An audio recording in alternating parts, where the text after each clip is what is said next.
우리나라 사람들이 워낙 스몰 토크를 못하는 걸로 유명한데 정말 신기할 정도로 못해요. 야, 어떻게 그 많은 말 중에 꼭 저런 말로 시작할까? 우리 지난 연말에 강영욱 훈련사가 한 말씀 하나가 제가 그냥 무릎을 친 경우가 있거든요. 그 외국 사람들은 개 데리고 산보할 때 모르는 사람이라도 외국 사람들은 서로 hi, 뭐 hello, 뭐 how are you 이런 걸 잘하니까 개들도 아, 우리 주인이 저 사람하고 친하구나 그렇게 생각하고 서로 경계를 안 하는데 우리는 주인이 스몰 토크를 못하니까 개들이 벌써 그걸 감지하고 나 이거 경계해야 되는구나. 왜 우리나라 개들은 다른 사람들을 만나면 으르렁거리고 그런가 했더니 야, 그게 기가 막힌. 제가 미시간 대학에 있을 때 저희가 사는 곳에서 본 캠퍼스로 가는 학교 버스가 있었거든요. 그걸 이제 종종 타고 다녔는데 동양 3국의 호모사피엔스 셋이 달라도 진짜 기가 막히게 달라요. 버스에 이렇게 앉아서 보면 일본 사람이 이제 앞으로 딱 타요. 그럼 그 사람은 자기 친구를 발견하잖아요. 그러면 그냥 화색을 띠면서 종종종종종종 달려와요. 그래갖고 그 옆에 이렇게 탁 앉아갖고 둘이 쏙탁쏙탁쏙 얘기를 하는데 하나도 안 들려. 분명히 얘기하는데 안 들려요, 소리가. 조금 있다가 중국 사람이 하나 딱 저 앞에 타요. 자기 친구 발견했어. 근데 그 친구는 제일 뒤에 앉아있어. 근데 거길 안 와요. 안 오고 저 앞에 서가지고 하고 막 떠들어. 그러면 이 버스가 중국 버스가 돼버려요. 그 안에 스페인 사람도 있고 뭐 미국 사람도 있고 별의별 사람들이 다 있는데 아무도 아무 얘기 못하고 그 중국말을 다 들어야 돼. 조금 있다가 한국 사람이 한 사람 딱 올라타더라고요. 한국 사람은 못 본 채 합니다. 올라타면서 분명히 봤어. 한국 사람을 이렇게 봤는데 그렇게 보고는 딴 데 보고 뭔가 심각한 생각을 하는 것처럼 창밖을 보고 가요. 신기해요. 우리 세 나라가 이렇게 다닥다닥 붙어 있는데 어쩌면 이렇게 다를까? 엘리베이터에서 만나면 더 신기해요. 엘리베이터에서 제가 혼자 있었는데 중국 사람이 딱 타잖아요. 다짜고짜 중국말로 저한테 우리만 이렇게 해요. 저 중국 사람 아니라고. 중국말 못합니다. 막. 그래도 한참을 해요. 그럼 이제 그때 호탕하게 한번 웃어요. 아, 중국 사람 아니군요. 그리고 그냥 웃고 일본 사람이 딱 올라타면 말은 안 하는데 웃어요. 먼저 웃고 이렇게 인사를 100번씩 하면서 저쪽 구석에 이렇게 서요. 어쩌다가 일본 사람이 말을 걸었을 때 죄송합니다. 제가 일본 사람 아니거든요. 그러면 뭐 그때부터 엘리베이터 내릴 때까지 사과해요. 그냥 죄송하다고 계속. 한국 사람이 타잖아요. 한인회 피크닉에서 봤어. 만난 사람이에요. 근데 딴 데 쳐다봐요. 완전히 반대 방향으로 이렇게 그 좁은 엘리베이터 안에서. 그러니까 제가 보기에 우리나라 사람이 제일 못하는 것 같아요. 정말 신기할 정도로 못해요. 유튜브에도 스몰 토크를 잘하는 법 이런 영상 많더라고요. 근데 거기서 자꾸 하지 말라 그러는 게 있던데 날씨 얘기하지 말라고. 그 뻔한 얘기다.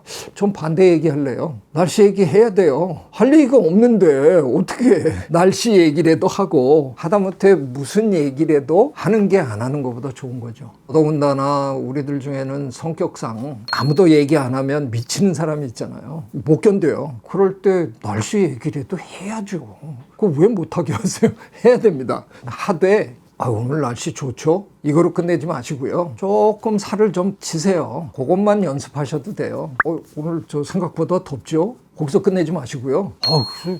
저 추운 줄 알고 껴입고 나왔는데 지금 막 땀나요. 그리고 이제 상대방도 뭐 할 얘기가 생기고 하잖아요. 그러니까 너무 단답형으로 너무 한 문장으로 끝내지 마시고 날씨 얘기를 하시더라도 조금은 상대가 반응을 할 수 있을 정도의 여지를 좀 열어두는. 서양 사람들 스몰 토크 하는 거에 거의 절대 다수가 날씨 얘기입니다. 그 얘기로 일단 시작을 하고 그 다음에 상대가 어떻게 반응하느냐에 따라서 얘기가 어디로 흘러가는가를 감 잡으면서 가면 되는 거죠. 제 생각에는 날씨 얘기가 제일 하기 쉬운 얘기고요. 더더군다나 요즘 같은 기후변화 시대에 날씨 얘기는 굉장히 좋은 화두 중에 하나예요. 얼마 전에 서경석 씨랑 얘기를 이렇게 나누는데 자기는 그거 하나는 열심히 한대요. 동네 아파트에 엘리베이터 안에서 무조건 말 건대요. 무슨 얘기라도 하고 막 이렇게 해가지고 엘리베이터 안의 분위기를 이렇게 부드럽게 만드는 거를 작심하고 한다. 참 좋은 분이십니다. 그렇게 제가 답을 드렸어요. 엘리베이터 안에서 사람을 만나면 어떻게 해야 될지 참 어색하잖아요. 애매해요. 괜히 아는 척을 했는데 저쪽 반응이 이 남자 뭐야? 왜 나한테 괜히 아는 척해? 이러면 더 민망하잖아요. 다짜고짜 아는 척 할 수도 없고 그렇다고 모른 채 하기는 더 끔찍하게 힘들고 저는 미국서 15년 살면서 굉장히 익숙해졌거든요. 사실은 미국 사람들은 무조건 좁은 공간, 뭐 복도, 뭐 심지어는 길거리 이런 데서도 모르는 사람을 만나면 먼저 하이 그러면서 웃으면서 지나가요. 처음에는 그게 오히려 저는 이상하더라고요. 아는 사람인가 생각을 해야 되더라고요. 근데 지내다 보니까 다들 그렇게 하는구나. 그래서 저도 뭐 그냥 15년 살면서 그게 굉장히 몸에 뵀어요. 15년 살고 한국에 처음 돌아와가지고 서울대학에서 복도에서 만나는 사람마다 인사를 한 거예요. 근데 얼마 있다가 저 사람 좀 이상한 사람 아니냐는 소문이 돌기 시작했어요. 보니까 이게 참 문화 차이가 너무 큰데 저는 그냥 목례를 합니다. 예를 들어서 엘리베이터에 서 있는데 열리면서 누가 들어오잖아요. 그럼 그냥 가볍게 웃으면서 고개를 약간만 그냥 살짝 이렇게 나는 당신을 인지했다. 그까지만 이제 보이는 거죠. 그럴 때 상대가 똑같이 목례를 한다든가 그러면 서로 목례하고 어색함은 일단 깨고 엘리베이터를 같이 타고 올라갈 수도 있고요. 때로는 상대가 저랑 비슷한 사람이라서 목례를 하고 난 다음에 먼저 말을 걸어오시는 경우가 종종 있어요. 그러면 뭐 같이 얘기를 하고 뭐 이럴 수도 있기 때문에 저는 오래전부터 그 방식을 제 깐에는 개발해서 하고 있는데 그런 대로 괜찮아요. 꼭 엘리베이터 안에서만 통하는 게 아니라 회의를 한다든가 처음 사람들이 만나는 모임이라든가 이런 데서도 먼저 그냥 가볍게 지나치게 하지도 않고요. 그냥 아주 가볍게 이렇게 살짝 목례만 해주는 그 정도로도 저는 효과를 조금 보고 있습니다.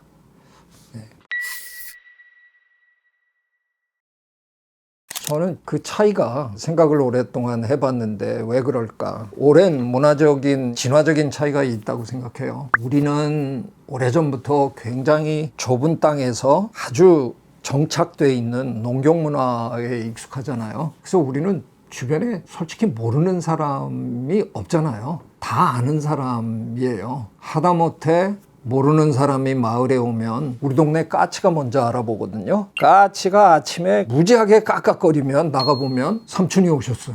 몇 년 만에 삼촌이 다니러 오신 거예요. 까치가 낯선 사람을 발견하면 더 심하게 지저대거든요. 근데 우리는 워낙 서로 아는 사람끼리 살아온 그런 문화인 거고요. 서양은 대개 이제 유목 생활을 많이 했던 사람들이다 보니까 모르는 사람을 부딪히는 경우가 우리보다 훨씬 많았을 거 아니에요. 제가 오래전에 악수에 대한 글을 쓴 적이 있는데요. 악수가 현대인에게는 굉장히 익숙한 처음 만났을 때 하는 행위잖아요. 근데 이 악수를 모든 문화권이 다 하는 거 절대 아니거든요. 악수를 하는 문화권이 있고 하지 않는 문화권이 있어요. 악수의 문화는 어떻게 해서 생겨났을까? 대부분의 전문가들의 평가는 악수가 손을 잡는 게 아니라 빈손을 보여주는 거에서부터 출발했다는 거예요. 나 무기 없다. 너를 해칠 생각이 없다. 그래? 나도 없어. 그러고는 뻘쭘하니까 한번 이렇게 손 잡아주고 끝내는, 아마도 그런 식으로 악수가 시작이 됐을 거라는 거예요. 자, 그러면 악수를 많이 하는 문화권은 어떤 문화권이었을까? 낯선 사람을 자주 부딪히는 문화권에서 악수가 훨씬 많이 발달했을 거잖아요. 우리나라 옛날 사극에 이렇게 봐도 악수하는 거 사극에도 거의 안 나오잖아요. 우리는 내 손을 보여줘야 할 필요가 별로 없는, 굉장히 서로가 서로를 잘 아는 따뜻한 문화에서 살았던 사람이에요. 서양 사람들은 나는 당신을 해칠 생각이 없습니다. 그리고 당신이 나를 해치는 것도 나는 원하지 않습니다. 그런 뜻에서 서로 먼저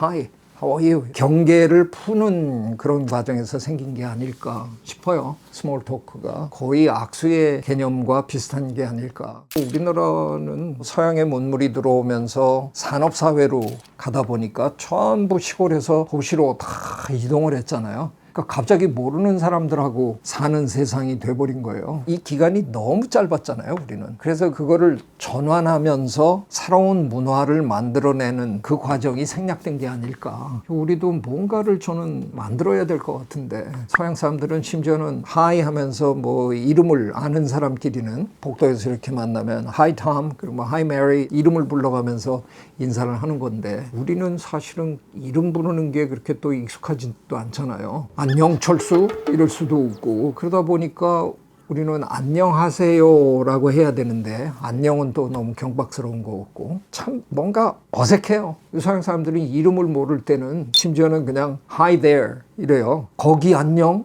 우리말로 하면 너무 웃기는 인사인데 난 너 누군지는 모르지만 거기 안녕 이렇게도 하는데 우리는 그런 거를 표현할 수 있는 단어 자체가 없는 것 같아요. 그래서 저는 옛날 고문서 같은 거를 뒤질 기회가 되면 되게 관심 갖고 찾아보거든요. 우리 옛날 조상님들은 모르는 사람을 만났을 때 첫 마디를 뭐로 했을까? 근데 아직 아무것도 좀 찾아낸 게 없어요. 그러니까 우리는 그럴 필요가 없는 문화에 살았던 것 같아요. 저는 열대 생물학자잖아요. 열대 정글에 평생 돌아다녔는데 정글에서 무서운 동물을 만나는 게 무섭지 않으세요? 뭐 위험하지 않으세요? 근데 저는 그거에 대한 두려움이라는 게 정말 이상할 정도로 없어요. 남미 숲에 가면 제규어가 제일 무서운 동물인데 그거 연구하던 캘리포니아 대학 연구자가 저보고 미친놈이라 그랬어요. 왜냐면 저는 제규어가 보고 싶다고 밤중에 헤드라이트 지고 돌아다닌 놈이거든요. 아니, 미쳤냐? 어쩌다가 만나면 도망가야 되는 건데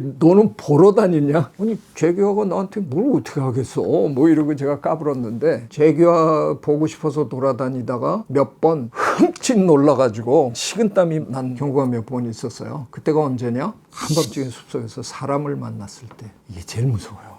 나도 헤드라이트 켜고 가고 저쪽에서도 헤드라이트를 킨 거예요. 그러니까 알죠, 제가. 나무들 사이에서 불빛이 왔다 갔다 하잖아요. 저거 사람이에요. 와, 그때부터는 이제 미치는 거죠. 저 사람도 분명히 내 눈을 봤을 텐데 내가 도망가면 만약에 저 사람이 무기를 가지고 있다 그러면 나를 쫓아올 거고 여러 가지 생각이 그때 막 들어요. 그럼 우리 어떻게 해요? 인기척을 내는 거죠. 나 여기 있다. 그래서 저쪽에서도 서로 그러면서 그게 거의 안심해라 하는 뜻이잖아요. 저는 모르는 사람들 간의 스몰 토크는 인기척이라고 생각하거든요. 둘이 서로 상대를 인지했다는 걸 알려주고 안심시키는 그런 과정인데 어쩌다 우리 민족은 그럴 필요가 없는 참으로 평안하고 서로가 서로를 의심하지 않아도 되는 그런 문화 속에서 쭉 살아왔던 게 아닌가 하는 생각이 들어요. 근데 현대 사회에 와서는 역전이 돼버린 거잖아요. 서양 사람들은 그런 거친 사회에서 살아온 덕에 지금 익명사회, 거대 도시문명 사회에서 오히려 모르는 사람을 만나도 서로가 서로에게 안심을 시켜줄 수 있는 도구를 갖고 있는데 우리는 오히려 그런 도구가 없어서 지금 너무 뻘쭘하고 어색하고 어떤 의미에서는 불안하기까지 한 거죠. 외국 사람들이 요즘 우리나라에 많이 놀러 오잖아요. 그 사람들이 우리 서울이 한밤중에도 이렇게 안전한 거에 대해서 너무나 감격할 정도로 놀라고 있잖아요. 그럼에도 불구하고 사실은 골목길에서 여성의 경우에 한밤중인데 저쪽에서 어떤 남자가 서로 마주보고 걸어오고 있다. 겁날 거예요. 그럴 때 우리도 서양 사람들이 하는 나 여기 있다. 나 너 알아봤다. 나 너 해칠 생각 없다. 그 많은 내용을 그 짧은 하이 요거 하나에 다 담는 거잖아요. 우리도 그런 단어 하나 이제 만들어야 돼요. 하나 만들어 봅시다 우리.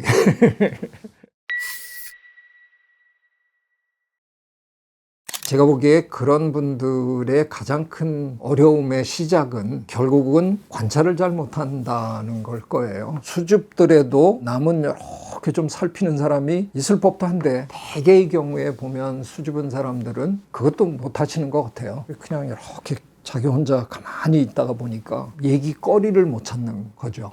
내가 얘기를 시작하지 않았다는 게 그렇게 큰일 날 일 아니거든요. 남이 얘기를 시작했을 때 받는 것만 잘해도 괜찮은 거예요. 내가 먼저 얘기해야지 중압감을 갖기 전에 조금 있다 보면 딴 놈이 얘기하겠지. 그 정도 마음을 약간 편안하게 가지시고 조금 이렇게 보면 뭔가 보이는 게 좀 있을 텐데 그럼 괜히 그거에 대해서 슬쩍 얘기를 던지다 보면 얘기가 시작이 되겠죠. 저도 제가 성격상 몇 사람이 모였는데 아무도 얘기를 시작하지 않으면 되게 불편해하는 사람이긴 한데 어느 순간부터는 저도 이렇게 생각하기로 했어요. 왜 내가 뭐 꼭 먼저 해야 되나? 내가 조금만 더 기다리면 나랑 비슷한 놈 아니면 뭐 나보다 조금 덜 하더라도 누군가가 이 정적을 깨줄 텐데 그때 참여하면 되는 거 아닌가 그렇게 생각을 하고 나니까 마음이 조금 편해지더라고요. 내가 첫 마디를 해야 된다는 거에 강박관념을 가지실 필요는 없지 않을까. 조금만 기다리다 보면 누군가가 시작을 할 거고요. 그럴 때 받아치는 그 정도만 잘하셔도 저는 충분히 분위기 타고 이게 가능하다고 생각해요.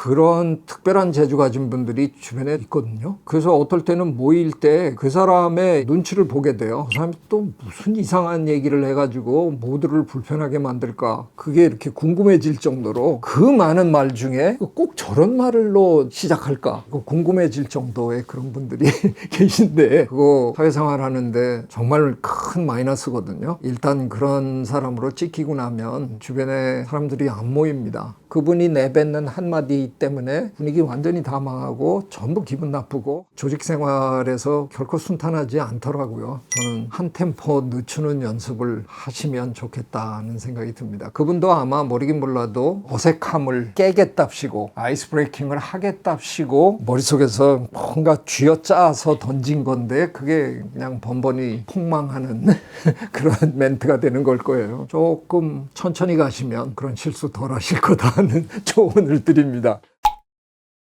오늘 제가 뭐 스몰 토크에 대해서 이런저런 얘기를 좀 했는데요. 솔직히 저도 잘 못하거든요. 그건 누구나 다 힘든 거예요. 세상에 그게 편안하다 하는 분은 저는 본 적 없어요. 누구나 다 힘들어하고 정말 말씀 잘 하시는 분도 첫 마디를 어떻게 할까는 다들 어려워 하시는 거예요. 내가 왜 그런 걸 잘 못할까 그런 고민은 굳이 저는 뭐 하실 필요 없다고 생각하고요. 다만 첫 마디를 어떻게 할 거냐를 고민하는 것보다는 오히려 누가 첫 마디를 했을 때 어떻게 잘 이어갈 건가 잘 부응해 줄 건가 그걸 오히려 더 생각하시고 연습도 좀 하시는 게 더 낫지 않을까 저는 그런 생각합니다. 거듭 얘기하지만 서양 사람들이 별 볼 일 없이 하는 하이 요 정도의 어떤 우리말 하이를 우리말로 가져다가 그냥 써도 좋은데 어디까지나 그건 외래어잖아요. 그래서 순 우리말 중에 영어의 하이쯤에 해당하는 그런 말 하나 함께 한번 찾아봤으면 좋겠습니다. 추마준에서 하나 멋있게 해내면 엄청난 사회 기여가 될 것 같은데요. 첫 만남에 나눌 수 있는 작은 인사말 댓글에 올려주시면 서로 한번 토론했으면 좋겠습니다. 네, 고맙습니다. 오늘도 즐거웠습니다. 구독, 좋아요, I love you.